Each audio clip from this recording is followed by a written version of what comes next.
Hi friends, అందరికీ నమస్తే. నేను మీ పల్లెటూరు పిల్ల పట్టణం పిల్లోడు ఛానల్ చూసారా ఫ్రెండ్స్. ఈరోజు మార్నింగ్ నుంచి మాకు చాలా ఫుల్గా తుఫాన్ అనేది స్టార్ట్ అయ్యింది. ఫుల్ వర్షం, ఎదురుగాలులతో సహా వర్షం వస్తుంది. చూడండి ఫ్రెండ్స్, నైట్ అయితే చాలా తక్కువగా ఉంది, మార్నింగ్కి అయితే చాలా ఎక్కువ అనమాట. చూసారా, మొత్తము చాలా చీకటిగా ఉంది, చాలా గాలుపులు వస్తున్నాయి. చూడండి ఫ్రెండ్స్, మా పల్లెటూరు ఎలా ఉందో. వామో,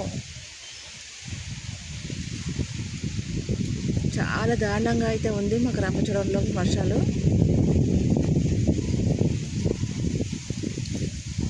జనాలు కూడా బయటికి రావడానికి కూడా అవకాశం లేదు.